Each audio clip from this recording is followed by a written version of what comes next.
Akwaba. Yeah, you look good. Live Ajo. My catcher is a big team in this grace brand. Yeah. Because before you joined the Dwaso Nsem team, it was a culture some niche for yourself. Kagum. Yes, more because fire. Team winning your team ketwa. I love that. Yes, I love that. Was it? Yeah. BBI on point. Yeah. So you enjoyed your leave, right? Oh yes. Let me follow. So baby, I can't na me nyina. Anya na mba be kano. But baby, I will point. Aduani bia udi. Tade bia wo share. Hu say una musuo so. Na ye twu boat ya. Afra ujiwani o. Ujiwani o. Kwani mnyam ko leave no. Sir. Debi. Na say no no ye eniani mu. I say kiss my phone veli me as brand ambassador. Yes. Until after the ambassadorial deal no. Ana ukoji wani no. Call hodom say me ko relax. Until from there answer na me ba apply for leave. Na funo hihye. Momra Facebook wa ma fe no traba no not way. Na waje no coat of many colors. I have studio. Yeah, studio colors no. And no some tofa. Oh, I see. Oh, okay. Kwesi ada me tofa na be hu say colors no. Good to see you. Good to see you. Good to see you. Abra Papa. Oh yeah. Adom Nsem me go so shira me den. Yeah. Na brand e uja ha ma no no nkwa afia na pa kokoma nwumre. Ono nkwa. E we mojam tie ya yembre. Obeka sa abonwuma e bibia. Chete we mojam tie ya yentebre. Ono aba ko ifans na ba na. Ya dakra na boda mu a. Ya be sori abe ye adwuma no sanetie. Fantastic. Na CJ. Yes. CJ. Yes. CJ we bodi mpa he. Then na sie. We bodi mpa he ya no bedase. Enra, the greatest, Presec Legon, Presbyterian boys, Allah, gege, Omafa. And I'm said that now who she me mum dia no credit ne kan ba ko pe. Now support one. Achimota for omo breaking my heart. In fact, you do third round not true or false now. Started to teba for me. Na vim wo. Empire achimota for no mu no see ya no cancer and when ka. Nyame bo obo de ho. See ya no menka. But wo she composer. Wo she composer na Presec and Mamu Nikita. And the guys were relaxed. Even at the point now Mulusi true or false no still no. The one who say omudru radio no ne be ho pre wom because one person munya ne be say first kill no munya be 5 points. E ya botre. Topase. It's whatever conjunctivitis.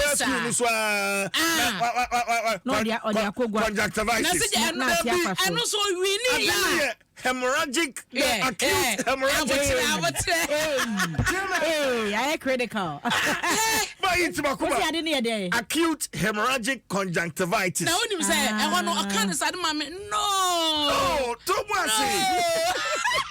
Oh, and I'm saying, Matedi, now one Presec or finance me, Macase. Say Pesco, I'm a financer. Pesco, no name for. Oh, St. Peter, so on a KO de Beco. And say KO all class 1. Oh, Busco, Papa. See the CJ, I took one answer. I said, and you know, Pesco, if you walk on Quetia, Pesco and penetrate to a finance. Not Presec because me a future or daddy eba. There be a future or daddy mammy because Junior Beco or daddy. Tiadna Masha to her and run tell the boy Juma. I think so. Boy Juma. Boys no more handlers no more yard. Teachers are more handle boys and mentor. They are doing so well. And I mean whatever the secret are Presec. Teachers no any the team now mo handle kwada no say a train more before NSM kill no see they are doing so well when him say ba mu aba ko salinam no wo mu no ne nua panyin eba 2019 na ne nua panyin ka Presec come call finance but I want to me we need a year no and na me tell man ma say ne ba ne say o ba be revenge ama ne nua no and am papa o ma wini mo ya de the greatest the greatest a Presbyterian Boys Senior High School. Omo Lego Haya. Lego Haya. I saw I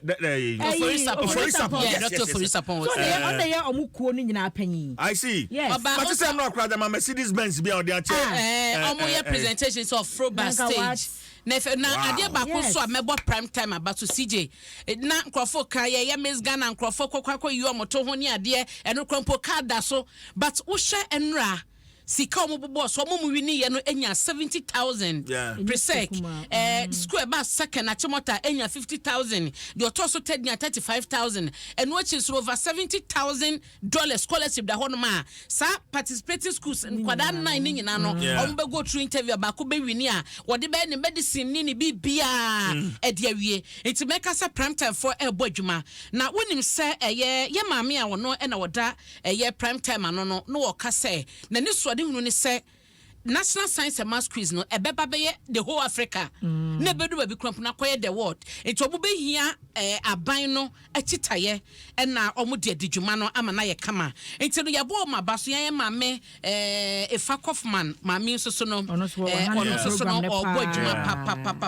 pa na akua mensabunsu and ye managing director Edema Prime Time Limited omu na organize NSMK do they are doing so well improvement abom bibia konanim awoda nkwada yiji sponsors I wodi hampers come nkwada no it is motivation enough and yenia somro so pa enra share last time we are serving the living God and this year the great am I join news. Hey, join news. AGC wo mo metri so. Join news na ma NSM kill. Aye NSM. Because me kai say those times I used to say 30 years ni a NSM kill bebo ade. Satan say me na ye kwa asore me menda. So hu. Teja me menda na ye hobo ni nyina no mu 11 am. Satan no GTV. Ni ye hye na ye ntiba je no mu twa o team school kwa ni ye support o mu ye boy service answer no be finals ye o mu yi o mu shase they went back. Brilliant science and maths quiz no.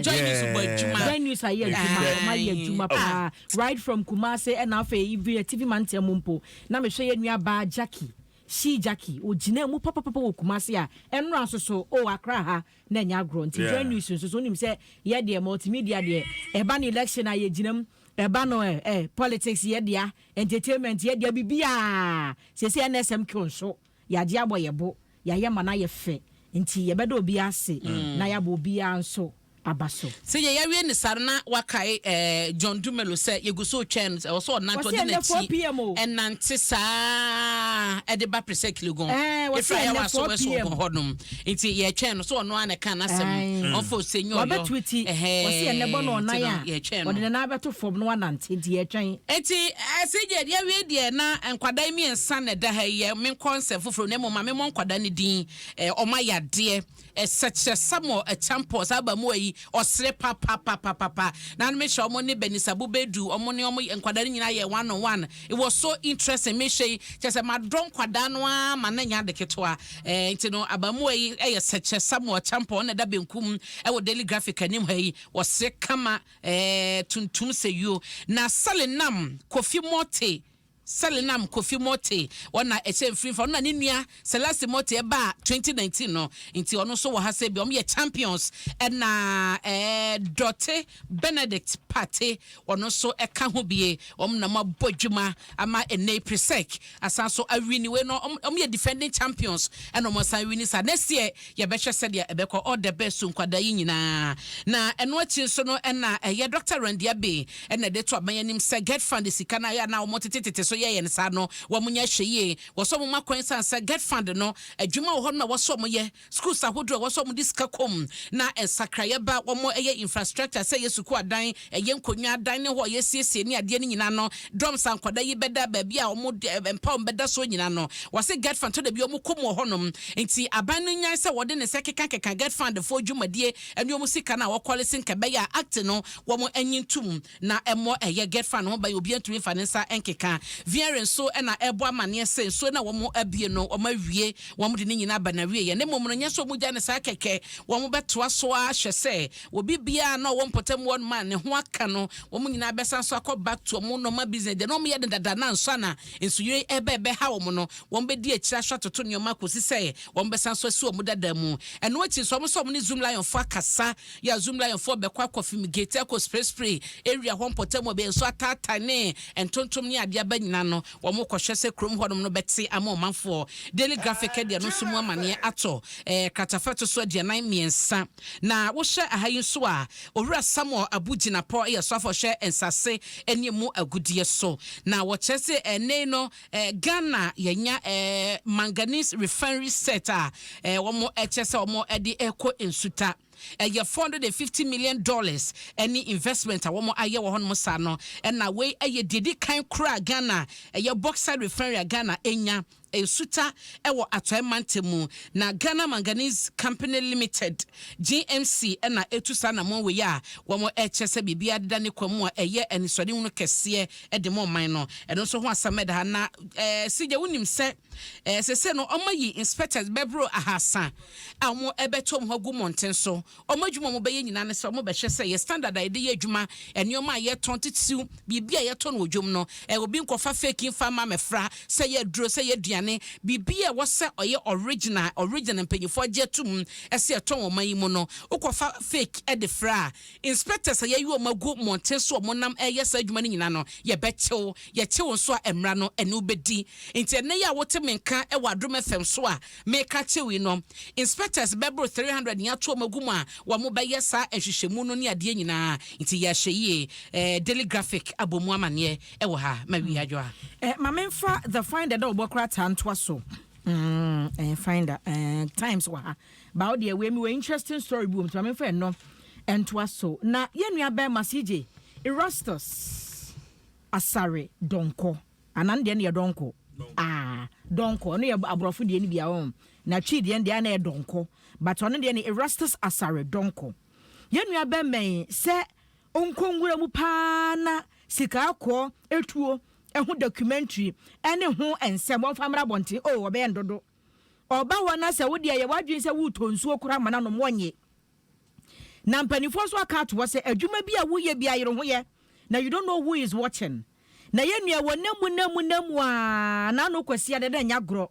Accra International Conference Center na wabra no mo ye GG Awards no na yenso ya tanchen wa yenso ya pink fair enti de course nyina no ye hui na enumu no ena nsentwerefo nkabomu kuo Ghana Journalist Association wo mu kyeremu a opanyini wo mo hwehwemu ahunu se abasobo esefata e wo so de ma no enti multimedia fiduam ha ya na Erastus wodi ne dwuma then ye Joy News wo ginamu Joy FM wo ginamu Love FM wo Kumase so wo ginamu en wo kyerese abasobo de esefata kese pa no won fa ma branche na wo ye nsentwereni a wo de na ye role model na wahwehwemu yie no watimi aye adwuma na duakire na mpanimfo so abo abaso enti enyina ye congratulate Erastus Asare Donko na se Baumia campaign refutes Kenya Japan's $800 million offer allegation opanyine ba kwa wayi ni ti se Franka Tuni di bro so pribia ye Ken akompre kwa Japan sana anu ado be ka so Baumia camp afre no $800 million se so wonye no one step down na opanyine nko no posu beto oja na won say Dr. Gideon Boakon ene ye wono eneja campaign ye koso e wo ye Dr. Baumia camp no wona wo kasa e ma sa campaign team no wo chese sansem no nyina no nokure bia enim na GSA graduate 311 trading standard inspectors no abna edikan bobomu nti men shada enra ho Dr. Akoto cautions against manipulation favoritism Dr.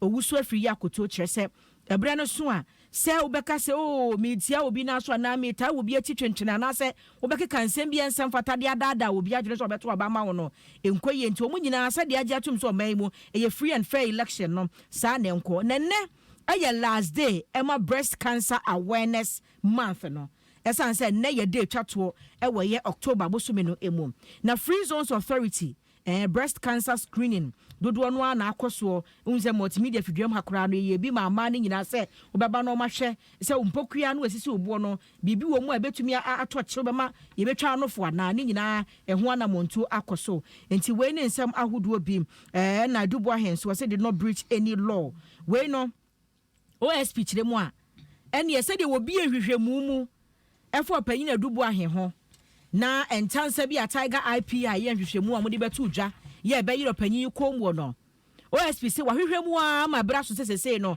anamonto no aka no akodi aposifo nsem ne attorney general wo mo nsem enti ono na famu de nhwehwemu a wo ye no betumi aka esi super people say keta asese proye adamudi agye biya no ankoso e wadubu ahen ene sa ensem no Tiger Eye for e de betu dwa no se no wo hunu se wo so close no esan se de mo twro no enye saa ene ko ye nti de aka de akwakodi attorney general ene aposifo no se won be hwehwemu no na afei no no ne famu de wa close investigations nti we dey nsema hodo we dey find that obokrata no e de aba CJ medical call daily guide mu na ya share mu asemu a we mebo no total sanse breko na Dr. Gideon Boakon ukọ eyo mampani abedi akire ne camp nyame adoma memenda ebe ni abato ne frankatu ni apati no ene delegates akwakoyi won se owura Kennedy akomprekwa Japan kekan sembim ya wo kire se Dr. Bawumia team no emma no sika $800 million ese wonyina wonsi form